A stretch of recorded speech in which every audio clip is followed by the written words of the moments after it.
Hi everyone, this is our IMOGENE project for Scenario C. We would like to take this opportunity to acknowledge the traditional territories of the people of the Treaty 7 region in southern Alberta.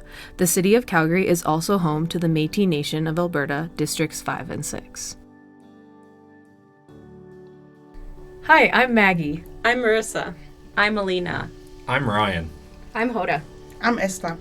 And we're Green Group 3.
Our first step in helping Imogen improve her quality of life is to conduct an assessment of her community. Upon observation of the downtown area, it can be seen that the population is a mix of all ages, with people coming from diverse backgrounds, including many different visible minorities. Focusing on the physical environment, the downtown area appears to be relatively clean, but litter can be seen in some areas. The extreme warm and cold temperatures in Calgary can make it very difficult for those living in homelessness. There is also a lack of affordable housing, which contributes to the number of people who are unstably housed. In terms of health services, there are clinics in the downtown area that offer medical and alternative health services. However, the main 24-hour facility in the area is the Sheldon Schumer Center, and on observation, this facility seems to be frequented by vulnerable persons. There are also a few shelters in the downtown area. However, they appear to have their own challenges with capacity, as seen by the presence of people building encampments on the property but outside the building itself. Overall, the economy in the downtown area seems to be thriving, given the presence of busy businesses, nightlife, and corporate buildings. Transportation and safety has its pros and cons in Calgary. Bus routes have extensive service in some areas and limited service in others. The C train is also available, but on a very restricted route to and from the downtown core.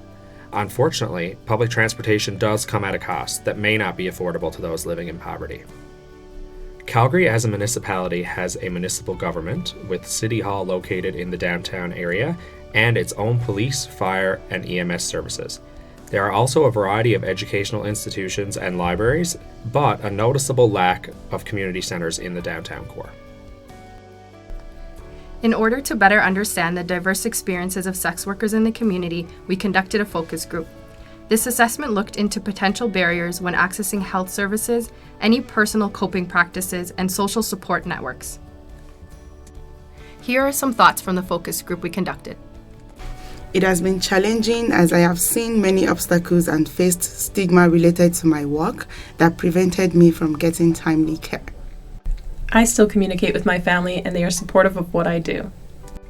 My community of sex workers are my support system. They understand what I'm going through more than anyone else. I don't feel safe talking to healthcare professionals as I always feel like I am being judged.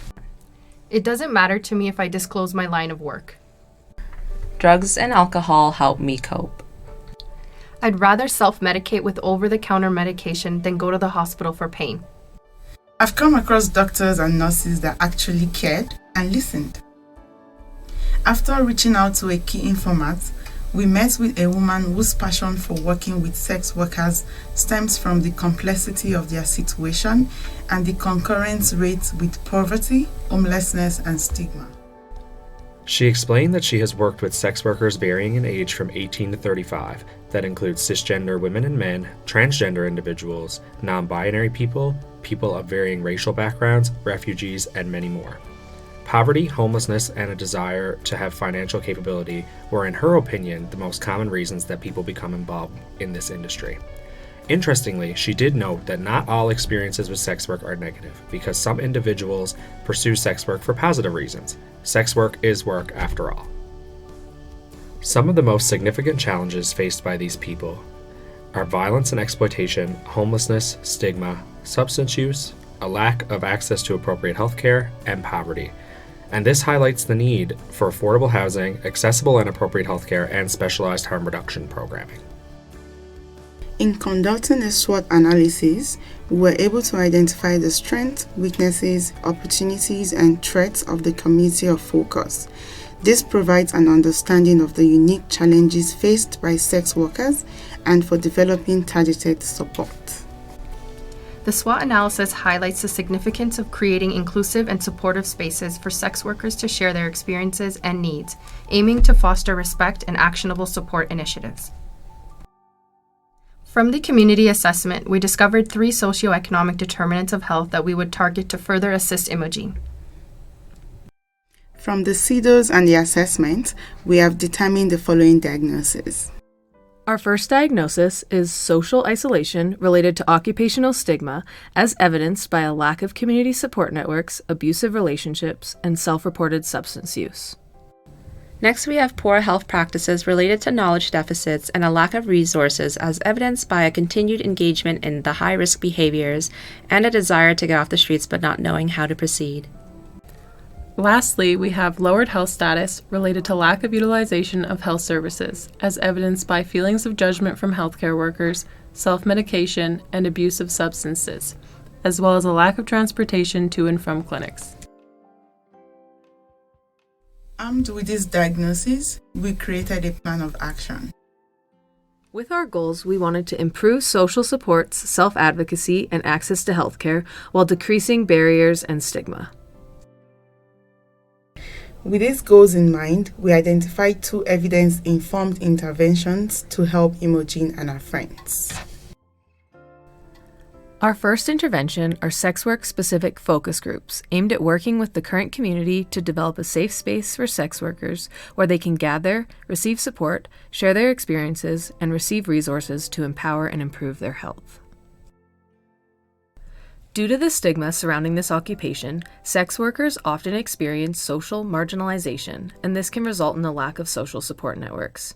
This can lead to internalized stigma and lower self-esteem, which can manifest as poor coping involving substance use.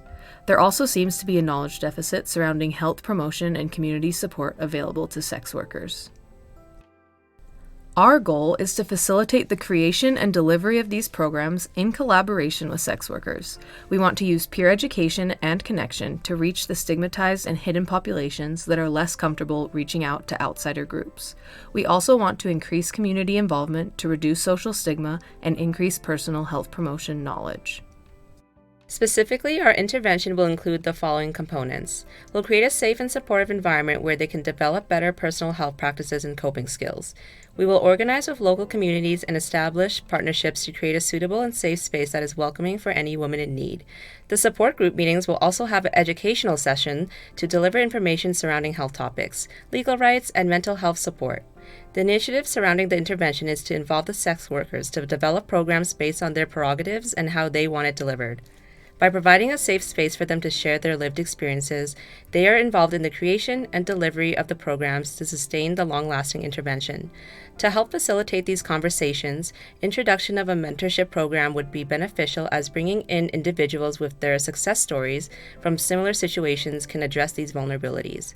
We also plan to create a community board for display that will contain the collected resources from the community health nurses, and the population can decide for themselves on what is pertinent to them. Our second intervention is a mobile health clinic tailored specifically for sex workers, aimed at bridging the healthcare access gap this community encounters. Sex workers report experiencing barriers to healthcare such as discrimination, long wait times, and the absence of health insurance. Furthermore, those affected by violence or mental health issues are 30 to 50% more likely to face these challenges when accessing care.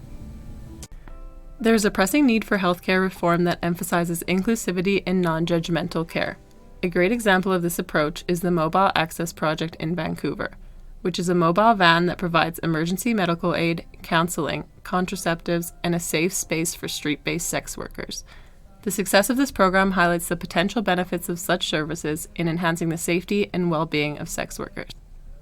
Our goal is to lobby for government support in establishing our own mobile clinics and emphasize how an upstream approach will reduce the long-term costs associated with curative treatments.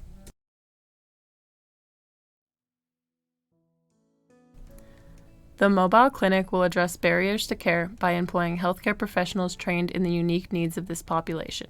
Access to free contraceptives and STI screening will also be provided. Ultimately, our mobile health clinic is designed to provide accessible, timely, and sensitive healthcare services, ensuring that assistance is available where and when it's needed the most and meets street-based sex workers where they are at. Now, we are moving on to the evaluation phase of the nursing process. We can evaluate the mobile clinic by measuring the utilization rates and frequency of visits, which would demonstrate the degree of accessibility and acceptance within the community. Users will also be asked to fill out surveys aimed at collecting direct feedback in order to assess whether experiences of discrimination have decreased and to gauge overall user satisfaction.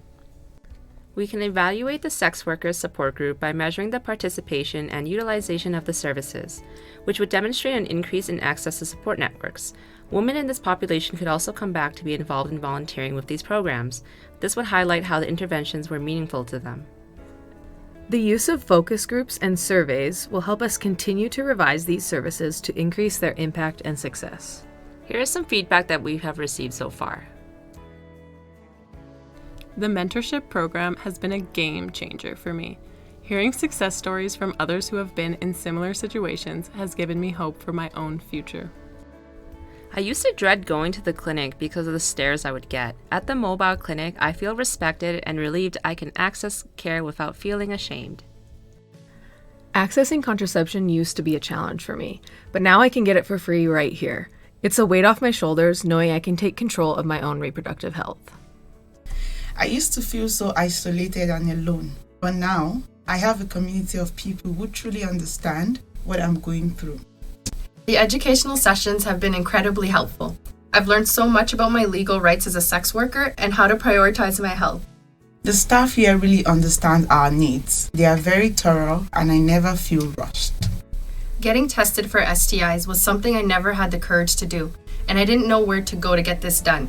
At the mobile clinic, they explain everything clearly and make sure I feel comfortable throughout the process. In conclusion, we were able to use the nursing process as community health nurses to help IMOGENE and her friends to access resources to improve their quality of life and promote their own health.